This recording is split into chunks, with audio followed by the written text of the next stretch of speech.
సన్నచక్రాలు క్రిస్పీగా గుల్లగా రావాలంటే పిండిని ఈ విధంగా కలిపి చేయండి. చాలా బాగా వస్తాయి. టేస్టీగా ఉండడంతో పాటు నెల రోజులైనా నిల్వ ఉంటాయి. తప్పకుండా ట్రై చేసి కామెంట్ చేయండి. ముందుగా ఒక వెడల్పాటి ప్లేట్ తీసుకొని మీరు కొలత కోసం ఏది తీసుకుంటారో దాంతోటి 3 కప్పుల వరకు వరిపిండిని వేసుకోండి.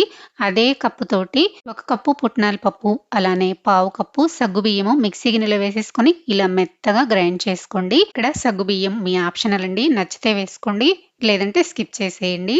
వేసుకున్న పిండిని ఇలా జల్లెల్లోకి వేసుకొని జల్లించుకున్న తర్వాత ఎక్కువ నూక ఉంటే గనక మళ్ళా మిక్సీ వేసుకొని జల్లించుకోండి. 2 పిండిలు బాగా కలిసిపోయేలాగా ఒకసారి బాగా కలిపేసుకున్న తర్వాత ఒక మిక్సీ గిన్నెలోకి 10 నుంచి 12 వరకు పచ్చిమిర్చి, అలానే 2 స్పూన్లు వాము వేసుకొని కొంచెం వాటర్ వేసుకొని మెత్తగా గ్రైండ్ చేసి పెట్టుకోండి. నేను తీసుకున్న పచ్చిమిర్చి కారం సరిపోదు కాబట్టి 1 టేబుల్ స్పూన్ ఎండు కారం వేసుకొని ఇలా జల్లించుకున్న తర్వాత పచ్చిమిర్చి పేస్ట్ ను కూడా ఇలా వడకట్టుకున్న తర్వాత అందులోకి 2 స్పూన్ల బటర్ వేసుకుంటున్నాను. బటర్ లేకపోతే కనుక కాచిన నూనెను వేసేసుకొని మీ టేస్ట్‌కి తగ్గట్టుగా ఉప్పు వేసుకొని పిండి అంతా బాగా కలిసిపోయేలాగా కలిపేసుకున్న తర్వాత ఒకసారి ఉప్పు, కారం సరిపోయిందో లేదో చెక్ చేసుకొని చాలకపోతే అడ్జస్ట్ చేసుకొని కొంచెం కొంచెం వాటర్‌ని వేసుకుంటూ ఇలా పిండి ముద్దలాగా సాఫ్ట్‌గా కలిపేసుకున్న తర్వాత మూత పెట్టేసి పక్కన పెట్టుకోండి.